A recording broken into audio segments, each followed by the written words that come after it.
और वहीं जिला कांग्रेस कमेटी के अध्यक्ष योगेश मिश्रा ने कहा है कि प्रधानमंत्री रहते हुए इंदिरा गांधी ने पाकिस्तान के 2 टुकड़े किए थे।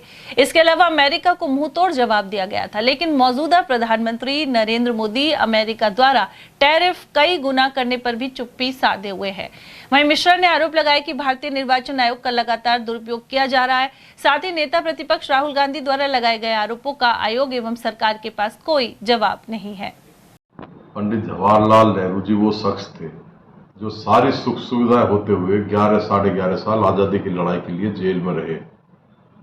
उन्होंने देश को आजादी में महत्वपूर्ण भूमिका निभाई। इंदिरा जी ऐसी प्रधानमंत्री रही जिन्होंने इस विश्व का भूगोल बदल दिया। 71 की लड़ाई में पाकिस्तान के 2 टुकड़े कर दिए, बांग्लादेश बना दिया। अब ये लोग दिन भर झूठ बोलते हैं, दिन भर जुमलेबाजी करते हैं, इंदिरा गांधी से जवाहरलाल जी से अपनी तुलना करना चाहते हैं। अभी अमेरिका के राष्ट्रपति ट्रंप ने टैरिफ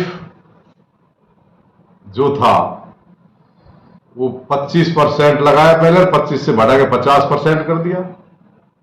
और माननीय प्रधानमंत्री जी एक शब्द नहीं बोल रहे। आज के भास्कर अखबार में मैंने पढ़ा था, ये कह रहे हैं हालांकि मुझे व्यक्तिगत लॉस होगा, लेकिन मैं किसानों के सम्मान में इस फैसले का विरोध करूंगा। कि व्यक्तिगत लॉस होगा भाई प्रधानमंत्री जी को। वो कहते हैं मैं तो बाबा जी हूं, झोला उठा के चल दूंगा, मेरे को पैसे से कोई मतलब नहीं, प्रॉपर्टी से कोई मतलब नहीं। तो क्या व्यक्तिगत नुकसान होगा? नरेंद्र मोदी जी इस बात को देश को बताएं।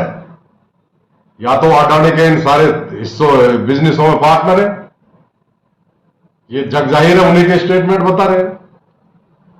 अपने 2-3 पूंजीपति लोगों को बचाने के लिए इन्होंने देश को दांव पे लगा दिया।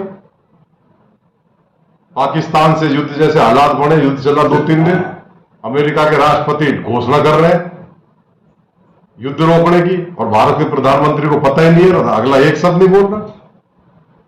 राहुल जी ने, हमारे जो नेता है विपक्ष के लोकसभा में कहा था कि अगर मोदी जी वास्तव में सच्चे हैं तो ये कह दे कि ट्रंप झूठ बोल रहा है, युद्ध विराम उसके कहने से हमने नहीं किया, हमने अपनी मर्जी से किया।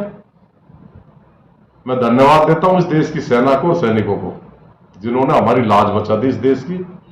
नहीं तो भाई साहब कुछ भी हो सकता था, क्योंकि ट्रंप के युद्ध विराम के 2 घंटे बाद ही वहां दोबारा फायरिंग हो गई थी। तो देखिए, मेरा तो माननीय प्रधानमंत्री से एक हाथ जोड़ के निवेदन है सर, सवाल वो इस देश हित में फैसला करें, सत्ता लोलुपता में काम नहीं करें, किसी के दबाव में नहीं आए, चाहे ट्रंप हो चाहे कोई हो।